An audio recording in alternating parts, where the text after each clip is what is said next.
Thank you very much for your kind introduction. Good morning, ladies and gentlemen. Very glad to be here in this conference again in Prague, which in my mind is maybe the most beautiful capital in Europe, or perhaps challenged by Madrid, where I'm happy to go next month and in May as well. So very, very, very good. And as was said, we are moving into personal pensions. For Pensions Europe, we are an association representing 23 national pension fund associations. We have been seen often as occupational pensions, second pillar pensions, but when we looked at our membership, half of them already provide personal pensions. So personal pensions issue is important for us. For the occupational pension stakeholder group, the name says occupational pensions, but in fact it actually deals also very much with personal pensions. So, and what is occupational, what is personal is of course changing very much as well. So I'm very happy to be the keynote speaker here. And the topic, the title, Personal Pensions, Unity in Diversity, I think it's very good. The motto of the European Union since 2000 has been united in diversity. So we have unity in diversity, which is actually a very old concept from both Western and Eastern world, and it actually means unity without uniformity and diversity without fragmentation. So that is the concept dating back a few thousand years.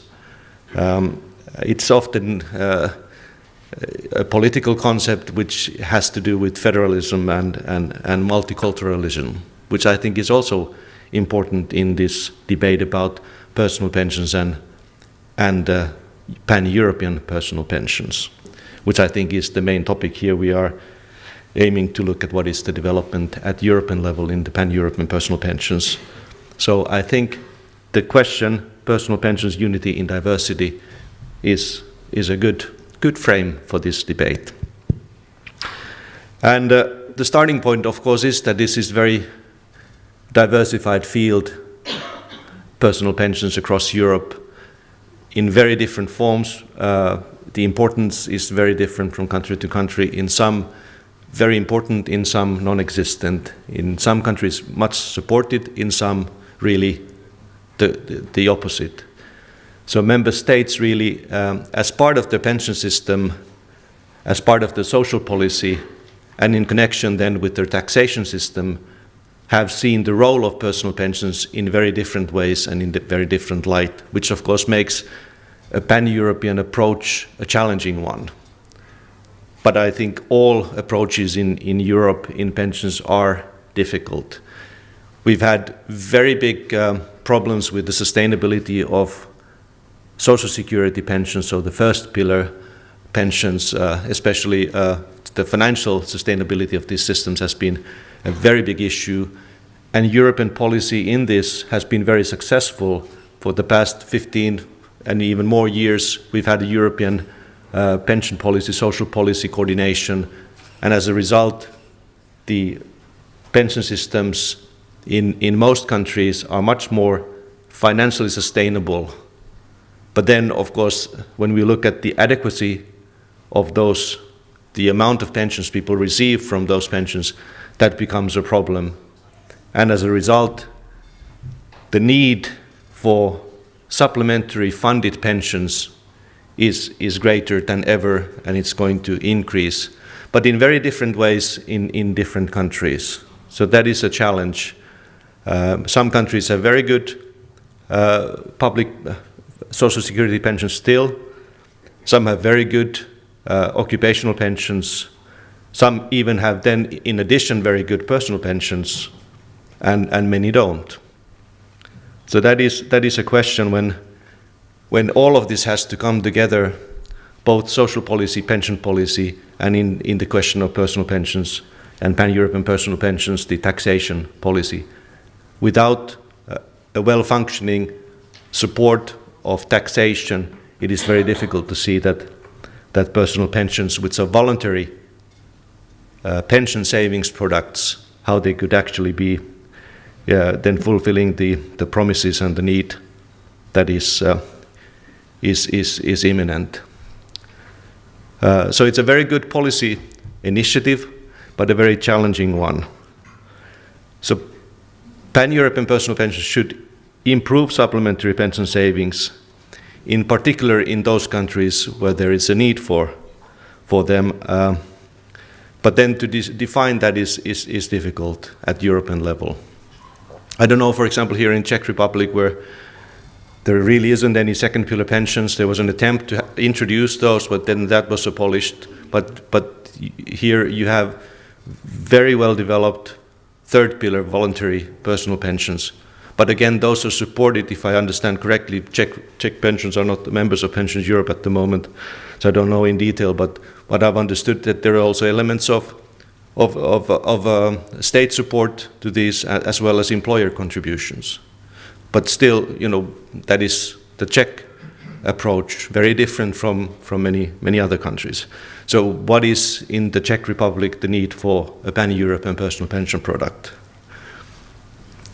I think similar kinds of debates are across Europe, that yes, a good initiative, yes, we need more supplementary savings, but does it actually fit our market? Do we actually need it here? What is the problem that this solution would actually then solve? So I think that really goes into many of the debates then with this proposal in the co-legislators, in the European Council, in the Parliament, and with many trade associations who are dealing with this, is this combination of very difficult issues and how to resolve that so that it is actually something that contributes to solving the problem, that it contributes to more supplementary pension saving, that it doesn't lead to something that is not usable or used, and it doesn't lead to something that substitutes existing pension savings to this new product. That we need additional pension savings, not shifting from existing third pillar personal pension savings to the new pan-European savings, or substituting from occupational workplace second pillar pensions to the third pillar pan-European personal pension savings. But there are many people who need pension savings which don't have good opportunities to do so. There are many who are not covered by workplace or occupational pensions, even in those countries where occupational pensions are well developed. For example, in the Netherlands, more than 1 million people are outside the scope of occupational pensions. So they need new solutions. If the pan-European personal pension is a better solution than the existing national ones, then it is a very good and necessary thing.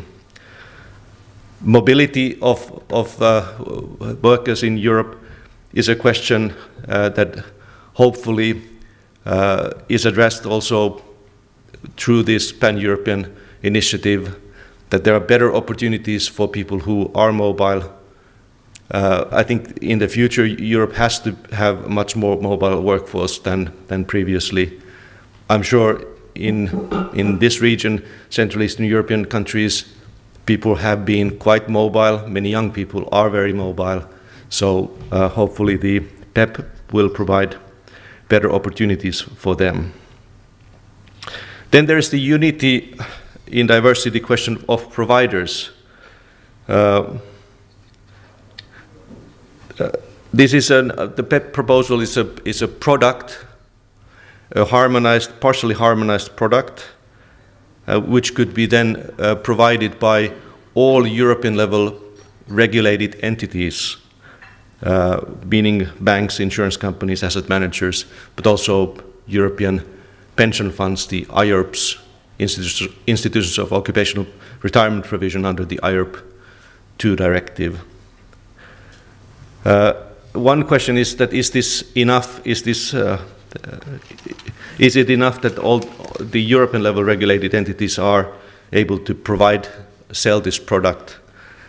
There are many national providers, like in Spain, pension fund management companies have provided for more than 30 years personal pensions in the Spanish markets. which are bigger than actually the occupational pension funds, but they're not European level regulated entities. And the question is, could they also provide for a PEP?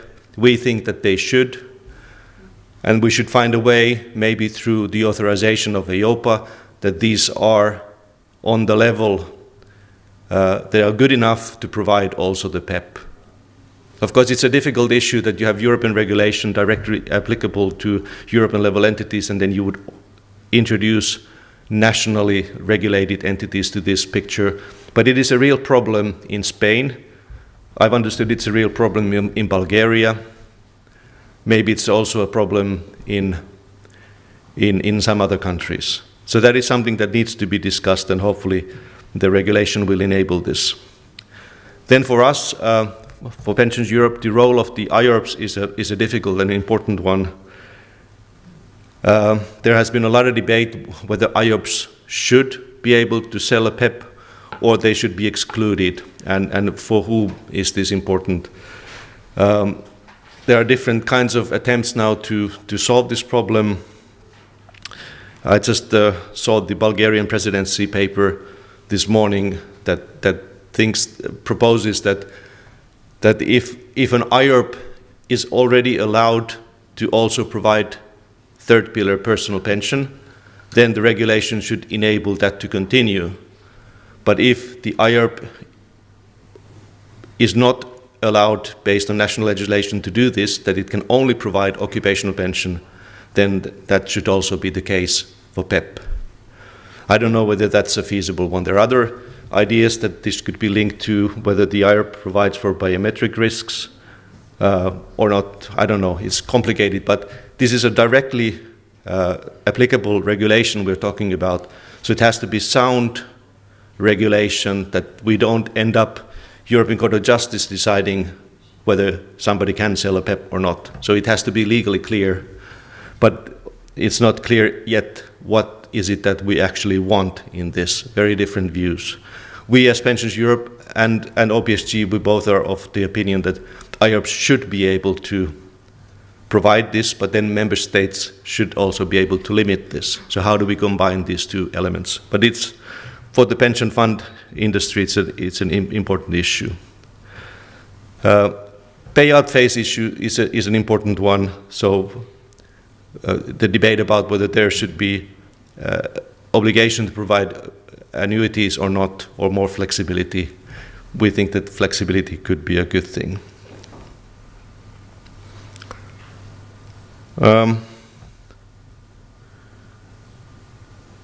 All in all, it's important that this is framed, the issue is framed within the wider pension policy issue, that we develop all parts of the pension systems, and Europe plays an important part in this. That is essential. That is not just an investment product, but it is seen as part of the pension, the solution to the pension problem. But that is, as I said, it's a difficult combination of things that are the competencies or prerogatives of the member states, and then to introduce this idea to this field is difficult. The safety of the savings products and safety of the pension products is, of course, very important. And here the debate is about the default option, or what is now being called the basic PEP, basic pan-European personal pension product. What kind of guarantees would there be for the consumer, and then what is the level of flexibility?